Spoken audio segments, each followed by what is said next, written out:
ආයුබෝවන් ඔබට දවසක් ප්‍රාර්ථනා කරනවා. ගොඩක් කට්ටිය කැමති ක්‍රිප්ටෝ වලට අවධානය යොමු කරන්න මේ දවස්වල මොකද ඩිජිටල් ඇසට් එකක් කියන්නේ තමන්ගේ වටිනාකම දවසකට වැඩි වෙන ස්ථානයක් කියලා දැන් ඔක්කොමලා ගන්නවා. මොකද බිට්කොයින් අවුරුදු ගානක් තිස්සේ කට්ටිය අහලා තියෙනවා. ඒකට අනිත් කොයින් වගේ අහලා තියෙනවා. ඉතින් දැන් ගොඩක් කට්ටිය හොයනවා අලුතෙන් ගන්න ඕන කොයින් එකක් මොකද්ද ඉනිෂියල් අවස්ථාවේ මොනවද තියෙන කොයින් ඒ වගේ කියලා. ඉතින් ඒ නිසා මම ඔබට අද කියන්න සූදානම් වෙන්නේ කොයින් එකක් ඇවිල්ලා තියෙනවා මාකට් එකට. ඒ කොයින් එක තාම ශ්‍යාම මේ එක්සෙල් තාම ගිහිලා නැහැ මාකට් එකේ ඕපන් මාකට් එකට. තාම තියෙන්නේ ඉනිෂියල් කොයින් ඔෆරින් රිසර්ච් එකේ. ඒ කියන්නේ මූලික කොයින් එකක් තමයි දාලා තියෙන්නේ. ඒකට ඒ කොයින් එක දැනට මේ වෙනකොට ටෝටල් සප්ලයි එක පෙන්වන්න කරනවා බ්ලොක් චේන් එක ඇතුලේ මිලියන 21ක් කියලා. ඒකෙන් මිලියන එකක් යනවා ඩෙවලොප්මන්ට් කරන කට්ටියට. ඊට අමතරව මිලියන 20ක් දාලා තියෙනවා ස්පේස් 4ක් අනුව විකේන්ද්‍ර දාලා තියෙනවා මාකට් එකේ ඉනිෂියල් ඔෆර් එක යටතේ එක ස්ටේජ් වලදී විකුණන්න කියලා මිලියන 20ක්. ඊට අමතරව මේක මාකට් එකට ආවට පස්සේ 1% බර්න් වෙනවා කියලා තියෙනවා හැම ට්‍රාන්සැක්ෂන් එකකදීම කොයින් එකේ ප්‍රමාණය අඩු වෙනවා. ඒකත් එක්ක වෙන වාසිය තමයි සප්ලයි එක අඩු වුණාම මිල වැඩි වෙනවා ඉල්ලුම වැඩි වෙනකොට. ඒ නිසා අපිට බය නැතුව යම් විදියට කොයින් එක ප්‍රශ්නයක් නැහැ මොකද ගාණ වැඩි වෙන්න පුළුවන්. හැබැයි වුණාට මේ ප්ලෑන් එක යටතේ ඔබට පේනවා මේ කම්පැනි එකේ නම තමයි ස්කයිෝරා. ඒකේ මේ මුල් ලකුණු තමයි තියෙන්නේ SKY කියලා මේ පොඩ්ඩක් තියෙන බ්ලොක් චේන් එක ගන්න පුළුවන් කියලා. එතකොට මේකෙදි තියෙන chance එක තමයි මේකේ තියෙනවා මුලින්ම අවස්ථාව phase 1 කියලා මාකට් එකට එනවා. හැබැයි ඒකත් open market එකෙන් ගන්න බෑ. wallet එක හරහා ගන්න ඕනේ අපි වෙනම කම්පැනි එකේ තියෙන wallet එකක් තියෙනවා. අපි තුන් trust wallet හරි MetaMask හරි මේ වගේ තියෙන Bitget වගේ wallet තියෙනවා. ඒකක් හරහා ගන්න පුළුවන්. එතකොට ඒකත් දාලා තියෙනවා මුලින්ම 2.5 මිලියන් තමයි රිලීස් කරන්නේ ඩෝර් එක යටතේ. ඒකට දැන් මේ විදිහට කොයින් දැන් පටන් ගන්න තියෙනවා විකුණන්න. ගොඩක් 130ට වඩා දැන් කින්න ඉවරයි මේ වෙනකොට මේක රෙකෝඩ් කරන අවස්ථාවේදී. එතකොට $1 ගානේ 2.5 මිලියන් අපිට ගන්න පුළුවන් මැක්සිමම්. ඊට පස්සේ ඒ ගාන ඉවර වුණාම මේක ඔටෝමැටිකලි බ්ලොක් චේන් එකෙන් පනිනවා ඊළඟ පේස් එකට $10යි ප්‍රයිස් එක 2.5 මිලියන් කලින් ගත කටයුතු කරපුවාම දාන්නත් පුළුවන්. එතකොට ආයේ කම්පැනි එකනොත් දානවා විකුණන්න 2.5 මිලියන්. ඒක ඔක්කොම ටෝටල් ගාන ඒ පේස් එකේදී 5 මිලියන් කොයින් තියෙනවා. එතකොට ඒකේ වරුණාම එනවා phase 3 එකට ඒ කියන්නේ $100යි. දැන් නිකන් හිතන්න එකට ගත්ත කෙනෙකුට එයා දැම්මොත් එහෙම මේ 100 පේස් එක විකුණන්න ඒ කියන්නේ එකට 100 ගුණයක් ඇවිල්ලා යනවා.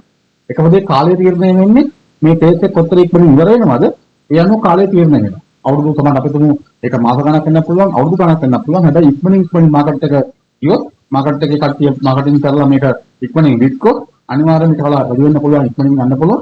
ඒතර මෙතන තියෙනවා 5 මිලියන් කම්පැනියෙන් 5 මිලියන් මාකට් එකෙන් 5 මිලියන් අපම එතන ගොඩක් වෙලාවට 10 මිලියන් තමයි ඒක ටෝටල් ක්වොන්ටිටි එක වෙන්නේ. එතකොට phase 4 එකේදී කොයින් එකක් 1000යි. හිතන්න දැන් ඔබේ කොයින් එකක් කියන්නත් ඔබ phase 4 එකක් ඔබට කොයින් එකක් 1000ට විකුණන්න දාලා තියන්න පුළුවන් කලින්ම දාන්නත් ඕනේ අතරම. එතකොට මෙතනදි විකිනෙන්නේ $1000 ගන්න. ඒකට ගන්න කොයින් කීයක් තිබ්බොත් ඔබේ wallet එකේ දුරු කරගෙන මේ phase එක දක්වා ඔබට මේක විකුණන්න පුළුවන්, ඩිස් කරන්න පුළුවන්. මෙතනදී ඔබේ සුළු නම්බර කණු මේක විකිනෙනවා. ඔබට $1000 වැඩි කිරීම කොයින් 100. ඒතර බලන්න ලොකු මුදලක් අපි තුමු අවුරුදු 5ක් හරි 10ක් හරි ගිහලා මේ ගන්න ගියොත් එහෙම ඔබ ජීවිත කාලෙම ඉතුරු කරපු සල්ලි වලට වඩා වැඩි ගාණක් මෙතන අපිට හම්බෙන්න පුළුවන්. හැබැයි මේක දැනට තියෙන ප්ලෑන් එකක් විතරයි. ඒක දැනට මාකට් එකේ තියෙනවා. දැන් මෙයාට ගන්න පුළුවන්, බලන්න පුළුවන්. ඒතර නිකන් බලන්න $100ක කොයින් ගත්තාම මේ පෙන්නලා තියෙන්නේ විකුණුවොත් ඒ ස්ථානවලදී අපිට 100ක් එනවද කියන එක. ඊට අමතරව මේක පෙන්වන්න කරලා තියෙනවා. මේක ලොන්ච් කරනවා කියලා මේන් මාකට් වලට. ලෝකෙදී ප්‍රධාන වශයෙන් තියෙන එක්ස්චේන්ජ් වලට දැම්මොත් එහෙම $10000ට උඩින් තමයි දානවා කියලා කියන්නේ. ඒකට හේතුව මේ කට්ටිය එකපාර මේ කොයින් ටික රිලීස් කරන්නේ නැහැ. මේ 105යි තමයි ටෝටල් සප්ලයි එකෙන් රිලීස් කරන්නේ. මාකට් එකට ඒකට ඉල්ලුම් වැඩි වුණාම කොයින් එකේ ප්‍රයිස් එක වැඩි වෙනවා.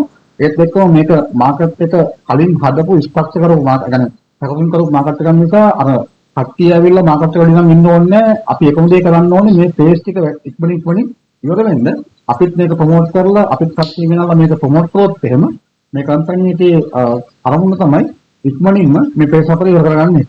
කියන්නේ $1000ට යන එක මොකද කම්පැනි එකට ලාභ වෙන්නේ මේ 10 මිලියන් කොයින් නැත්නම් මිලියන් 10ක් කොයින් එකට දාන නිසා. ඒක හිතන්න $100ට වික්කම තාම පොඩ කාලක් ලොකු ගාණක් එන්නේ නැහැ. $10ට එන්නේ නැහැ. හැබැයි $1000ට තමයි මේ කම්පැනි ලොකු මුදලක් හම්බ කරන්නේ මේ මාකට් එකට විකුණු ගියොත්. ඒ නිසා අපි මුලින්ම මේක කොයින් එක අරන් දාලා තියාගත්තොත් එහෙම මම මේ උපකල්පනයක් කරන්නේ ඔබ අරගත්තොත් මේ කොයින් එක තියාගත්තොත් ඔබට වෙන දේ කියන එක. ඒතර මේක ඇඩ්වයිස් එකක් නෙමෙයි. මේක සම්පූර්ණ මේ පොඩි හඳුනාගන්න ප්‍රබෝධයක් විතරයි. ඔබට හැකියාවක් තියෙනවා නම් ඔබට හිතනවා නම් කොයින් එක ගන්න දාගන්න ඕනේ කියලා කතා කරන්න මේ නම්බර වලට කතා කරලා අපි අනිවාර්යයෙන්ම කියලා දෙනවා ගන්න විදිය සහ කරන විදිය. මොකද මේක එක එක්කෙනාගේ හැකියාවන් සහ හඳුනා ගැනීම වෙනස්. ඉතින් ඒ නිසා මේ කොයින් එක සම්පූර්ණ මාකට් එකෙන් එළිය දැනට විකිනෙන්නේ. මොකද ඒ කට්ටිය ප්‍රයිස් කරලා තියෙන ඒ කට්ටියගේ කොයින් එකේ වටිනාකම තමයි දාලා තියෙන්නේ. ඒතර මේක එතන යන්නේ කොතර ස්පීඩ් එකකින් කියලා තීරණය වෙන්නේ. ගොඩක් කට්ටිය කතා කරලා මාකට් එකෙන් කට්ටිය ගේන ඒ ආකාරය අනුව මොකද දැන් බිට්කොයින් එක 1,40,000 යන අවුරුදු 15ක් විතර ගියා. හැබැයි ඒකට කවුරුත් මාකටිං කරේ නැහැ. හැමදාම තිබ්බ නෙගටිව් පෝස්ට්, නෙගටිව් මාකටිං තමයි තිබ්බේ. මොකද ගොඩක් කට්ටිය කිව්වා රෙගුලේටඩ් නැහැ, අයිතිකාරයෙක් නැහැ, ඔෆිස් එකක් නැහැ. එතකොට මේක බැංකුව වලින් අනුමත කරන්නේ නැහැ. මිනිස්සුන්ට මොනවා වෙයිද දන්නේ නැහැ. කම්පියුටරේ තියෙන්නේ බලන්න දෙයක් පේන දෙයක් නැහැ කියලා. හැබැයි දැන් මේ කොයින් එකට අයිතිකාරයෙක් ඉන්නවා, කම්පැනියක් තියෙනවා, ඔෆිස් එකක් තියෙනවා. ඒ කට්ටිය ප්ලෑන් එකක් තියෙනවා මොකද මේ කරන්න යන්නේ කියලා. ඒකට කස්ටමර් බේස් එක බීඩ් අප් කරනවා, ප්‍රොමෝට් කරනවා. ඉතින් ඒ නිසා සාමාන්‍යයෙන් කෙනෙකුට කියන්න පුළුවන් මේක ඊට වඩා බිට්කොයින් වලට වඩා ඉක්මනින් මාකට් එකේ යයි කියන එක අනුමාන කරන්න පුළුවන්. ඊට අමතරව කෙනෙක් ඇහුවොත් මේ කම්පැනි පැනලා යයිද කියලා ඇහුවොත් සමහර ලාවට මට හිතෙන්න පුළුවන්. ඇයි මේ කම්පැනි ලොකු ගාණක් එන්න තියෙද්දි අඩු ගාණකින් සල්ලි අරන් මාකට් එකේ යන්නේ. මොකද එයාලට දැන් විරුද්ධ දැන් ඕල්රෙඩි මේක මාකට් එකේ නම් තියෙන්නේ. බ්ලොක් චේන් එකේ නම් තියෙන්නේ. දැන් අයිතිකාරයෙක් අතර මොනෙත් නෑ. මොකද බ්ලොක් චේන් එක සාමාන්‍යයෙන් දැන් බිට්කොයින් එකට අයිතිකාරයෙක් නෑනේ. හරිද? බ්ලොක් චේන් එකෙන් තමයි වෙනවා මේකට. ඉතින් මේකෙත් එහෙම හදලා තියෙනවා නම් මෙයාලා පැනලා යන්න ඕනද කියන එක අපිට දෙපාරක් හිතන්න වෙනවා. ඉතින් සාමාන්‍යයෙන් ගත්තම ගොඩක් කම්පැනිස් කරන්නේ සල්ලි ටික අපෙන් අරගෙන කොයින් ටික අපිට දීලා හිමිතරේ මාරලා යන එක. හැබැයි මේ කම්පැනි එකේ සල්ලි ගොඩක් හම්බ කරන්න නම් අනිවාර්යයෙන්ම ෆේස් 4 එක යනවා යන්න වෙනවා. මොකද හේතුව එයාලට 5 මිලියන් වලින් එන්නේ ඩොලර් 100 ගන්න. ඒකට ෆේස් 2 එකේ යට එන්නේ ඩොලර් 10යි. හැබැයි ඩොලර් 10 ට ටොප් එක පයින් එක යාට එන්නේ. ඒ නිසා එතනදී ලොකු ගණනක් එන්නේ නැහැ. හැබැයි ලොකුම ගාණ එන්නේ මේ කට්ටිය මේ ෆේස් 4 එකේදී 1000 ගාණ 10 මිලියන් එක්ක තමයි ලොකු ගණනක් එන්නේ. ඉතින් ඒ නිසා මම හිතනවා මේක ඔබට තේරෙයි කියලා. මොකද මේ ප්ලෑන් එක අනිත් ප්‍රොඩක්ට් එක වෙනස්. ඉතින් ඒ නිසා හැකියාවක් තියෙනවා නම් බලන්න. ඔබ ට්‍රේඩ් කරන්න ඕනේ. ඔබ ඔන්ලයින් චාට් ඇනලයිස් කරන්න ඕනේ. අරන් දාලා තිබ්බොත් එහෙම අර ඉඩම් වල ගාණ වැඩි වෙනවා වගේ. සමහර වෙලාවට මේ ගන්න කොයින් 10 15 හරි 100 හරි ඔබ ගන්න කොයින් ප්‍රමාණය අනුව ඔබේ ගාණ වැඩි වෙලා ලොකු ගාණක් අතට එන්න පුළුවන් හැකියාව තියෙනවා මේ කොයින් එක හරහා කියලා මට දැනෙනවා. ඒ නිසා මම අතරම එකයි මම මේ එකක් තමයි මේක මගනික අපිට ලොකු වාසියක් හම්බ වෙනවා. මොකද වෙන හැමෝටම මේකේ හම්බ කරන්න අවස්ථා 8ක් දීලා තියෙනවා. කොයින් විතරක් නෙමෙයි. ඊට අමතරව මාකටිං හරහා හම්බ කරන්න පුළුවන්, කඩේ කිව්වොත් හම්බ කරන්න පුළුවන්. මොකද මෙයාට ඕනේ වැඩියෙන් කට්ටියට ප්‍රොමෝට් කරලා කොයින් එක ප්‍රචලිත කරලා ඉතා ඉක්මනින් මිනිස්සු අතරට යන්න තමයි වුණාම තියෙන්නේ. ඉතින් ඒ නිසා මේකදී ගොඩක් ඉන්කම් අවුස් තියෙන නිසා ඔයාලා බලන්න අමතර ආදායම කරන්න ඕන නම් එක්ස්ට්‍රා ඉන්කම් එකට කරන පන්නයක් අවශ්‍ය නම් මෙන්න මේ වගේ ආන්දම්මොත් වාසියක් තියෙනවා කියන විතරක් ඔළුවේ තියාගෙන මේක හොඳට ස්ටඩි කරලා ගන්න ඕන නම් විතරක්. අනික තමයි මේක කාලයක් දාලා තියන්න ඕන නිසා සල්ලි ටික අදුඩා හිට ගන්න නෙමෙයි. ඔබට තියෙනවා නම් අමතර මුදලක් අයින් කරන්න පුළුවන් නම් විතරක් මේකට යන්න. එතකොට මම හිතනවා ඒක හරහා ඔබට ක්‍රිප්ටෝ මාකට් එකනොත් හම්බ කිරීමේ හැකියාව හම්බ වෙනවා කියලා. ඉතින් කොහොමද ස්තෝතියි කතා කරන්න මොනවද තියෙනවා නම් පවිස්තර වුණා මේ ටිකක් විතර මම කිව්වේ. තව ගොඩක් මේක ඇතුළේ විස්තර තියෙනවා මේක දාන්න ගන්නු. ඉතින් අනිවාර්යයෙන්ම අපිට හැකියාවක් තියෙනවා නම් මේ වගේ අරන් දාන එක හොඳයි කියලා තමයි කියන්න තියෙන්නේ. ඔබට ජයග්‍රහණයට දවසක් වේවා.